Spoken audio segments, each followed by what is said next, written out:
ব্যাসবল, ব্যাসবল এবং ব্যাসবল। ইংল্যান্ড দল রীতিমতো যে ব্যাসবলের এত বেশি তাদের অহংকার, সেটা কিন্তু আমরা এই সিরিজে দেখতে পেলাম না। ভারতের এগেনস্টে এখনও পর্যন্ত ইংল্যান্ডের এই ব্যাসবল সম্পূর্ণরূপে কিন্তু বিফলে গেছে। এই ম্যাচে বিশেষত তিনটে দিক রয়েছে এখনও পর্যন্ত। একটা, ইংল্যান্ডের ব্যাসবল খেলতে না পারা এবং 192 রানে বান্ডিল হওয়া, এবং দ্বিতীয় হচ্ছে ইংল্যান্ডকে 192 রানে বান্ডিল করাতে ভারতের বোলিং লাইন আপ কতটা শক্তিশালী ছিল, এবং তৃতীয় হচ্ছে ভারতের ব্যাটিং লাইন আপ, যে ব্যাটিং লাইন আপ এই মুহূর্তে 58 রানে 4 উইকেটের বিনিময়ে রীতিমতো আমরা বলতে পারি যে ধুঁকছে। 4 নম্বর উইকেটটা চলো আকাশদ্বীপের ছিল, বাট স্টিল 4টে উইকেট আমরা হারিয়েছি, যার মধ্যে 3টে গুরুত্বপূর্ণ ব্যাটসম্যানের, শুভমান গিল, যশস্বী জয়সওয়াল এবং করুণ নায়ার, যে করুণ নায়ারের থেকে কিন্তু অনেক বেশি এক্সপেকটেশন আমাদের এই দলের ছিল। সবার প্রথমে আমরা যে বিষয়টা নিয়ে কথা বলবো সেটা হচ্ছে ব্যাসবল। ইংল্যান্ডের এই ব্যাসবল কিন্তু ভারতের এই বোলিং লাইন আপের এগেনস্টে রীতিমতো চলেনি এই সিরিজে। এবং গতকাল আমরা যে বিষয়টা নিয়ে কথা বলছিলাম যে আজকের দিনে, ম্যাচের চতুর্থ দিনে ইংল্যান্ড দল চাইবে অ্যাটলিস্ট 90 ওভারের মধ্যে 300 থেকে 400 রান করার টার্গেট নিয়ে তারা নেমেছিল। তারা প্রথম দিকে বেন ডাকেট ব্যাট ঘুরিয়েছিল, কিন্তু ভারতীয় বোলিংয়ের যে কোয়ালিটি, সেটার সামনে কিন্তু রীতিমতো স্ট্রাগল করতে হয়েছে ইংল্যান্ডের ব্যাটসম্যানদের, এবং তারা কোনোভাবেই ভারতীয় এই বোলিংয়ের এগেনস্টে ফ্রিলি স্কোর করতেই পারেনি। এবং ফ্রিলি স্কোর করা তো অনেক দূরের কথা, ভালোভাবে ব্যাটিং পর্যন্ত করতে পারেনি। ভারতীয় বোলিং লাইন আপে রবীন্দ্র জাদেজা ছাড়া ভারতের প্রত্যেকটা বোলার কিন্তু উইকেট নিয়েছে।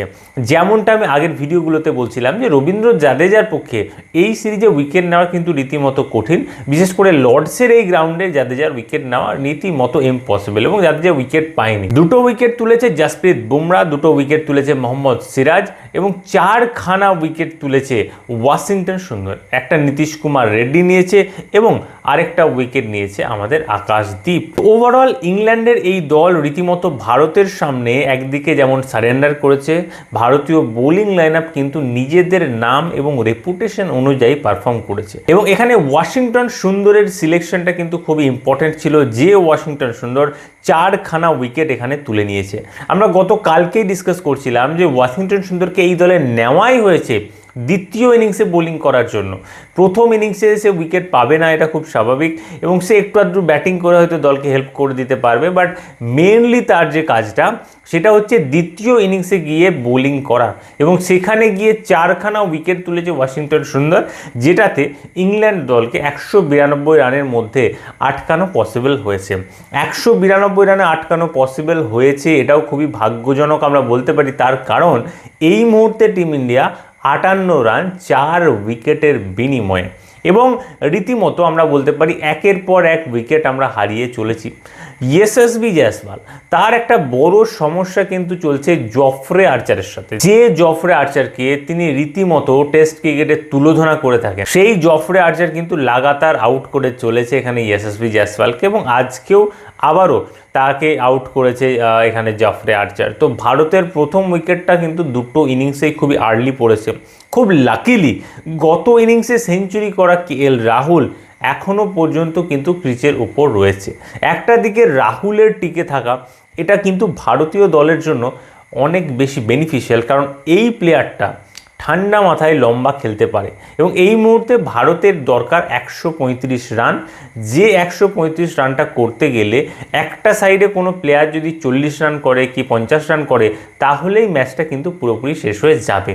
এবং আপনি এক্সপেক্ট করবেন যে এই মুহূর্তে রাহুল যেখানে আছে সেখান থেকে আরও অন্তত 30 থেকে 40টা রান কিন্তু সে অ্যাড করবে, এবং সেটা করতে পারলে ম্যাচটা পুরোপুরিভাবে কিন্তু ওপেন হয়ে যাবে। এবার আরও যে উইকেটটা পড়েছে ভারতের আজকে, সেটা হচ্ছে করুণ নায়ার। দেখুন, করুণ নায়ারকে নিয়ে আমি কিন্তু প্রথম দিন থেকে, প্রথম ম্যাচ থেকে, প্রথম ইনিংস থেকে বলে আসছি, এই প্লেয়ারটা কিন্তু এই মুহূর্তে আন্তর্জাতিক ক্রিকেটে এই লেভেলে খেলার মতো যোগ্যতা তার নেই।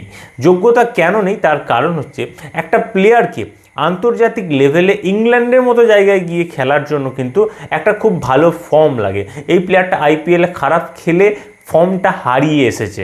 IPL একটা ভালো ইনিংস খেলেছিল, তারপর থেকে সমস্ত বাজে ইনিংস খেলে ফর্মটা হারিয়ে এসছে। যে ফর্মটা ডোমেস্টিকে ছিল সেই ফর্মটা হারিয়ে এসছে। দ্বিতীয় ব্যাপার হচ্ছে ভারতের ডোমেস্টিকের লেভেলটা কিন্তু আন্তর্জাতিক ক্রিকেটের লেভেলের নয়, যার কারণে ডোমেস্টিকে রান করলেও করুণ নায়ার যে আন্তর্জাতিক লেভেলে গিয়ে স্ট্রাগল করবে এটা মোটামুটি এক্সপেক্টেড ছিল। এটা তার 6 নম্বর ইনিংস ছিল এবং এই 6 নম্বর ইনিংসটাতে এসেও কিন্তু করুণ নায়ার ব্যর্থ হয়েছে। ফার্স্ট ইনিংসে সামহাও 40 রান করেছিল, কিন্তু এখানে আই থিঙ্ক 14 রানের কাছাকাছি সে আউট হয়েছে। অ্যাটলিস্ট এখানে দায়িত্ব নিয়ে 30 থেকে 40 রান দ্বিতীয় ইনিংসে যদি সে করতো, এই ইনিংসটাকে কিন্তু অনেকটা গুরুত্ব দিয়ে দেখা হতো, কারণ এখানে রান চেজ করা হচ্ছে। এবং এই মুহূর্তে এসেও করুণ নায়ার আবারও ব্যর্থ। 3টে ম্যাচ 6টা ইনিংস, আমি এক্স্যাক্টলি জানি না আর কতগুলো ম্যাচ তাকে টিম ম্যানেজমেন্ট এখানে ভরসা করবে। কোনো রকমে যদি কোনো প্লেয়ার পিচের উপর দাঁড়িয়ে থাকে সেটাকে কিন্তু ভালো ব্যাটিং বলে না। পিচে দাঁড়িয়ে থাকলে আপনাকে রান করতে হবে। করুণ নায়ার কোনো রকম ডিফেন্স করে পিচে দাঁড়িয়ে থাকছেন, কিন্তু রান সে করতে পারছে না। স্কোর করতে গেলেই আউট হয়ে সে ফিরে চলে আসছে। তো করুণ নায়ার এই মুহূর্তে তার ফিটনেস সেই লেভেলের নেই, তার হ্যান্ড আই কোঅর্ডিনেশন সেই লেভেলে নেই। তার কারণ হচ্ছে দীর্ঘ সময় সে আন্তর্জাতিক ক্রিকেট খেলেনি এবং আইপিএলেও বহু বছর পরে সে সুযোগটা পেয়েছে। তো এরকম ক্রিকেটারকে এখানে কিন্তু একটা অনেক বড় দায়িত্ব দেওয়া হয়েছে 3 নম্বরে খেলার জন্য, যেখানে আমি প্রথম থেকেই সাই সুদর্শনকে সুযোগ দেওয়ার জন্য পক্ষপাতী ছিলাম। সুদর্শন যদি 3টে ম্যাচ পেত এখনও পর্যন্ত, সে কিন্তু ভালো পারফর্ম করতে পারতো, কারণ প্লেয়ারটা হাই অন কনফিডেন্স আছে, দারুণ ফর্মে আছে। প্রথম ম্যাচে প্রথম ইনিংসে ব্যর্থ হয়েছিল, দ্বিতীয় ইনিংসে একটা 30 সামথিং করেছিল।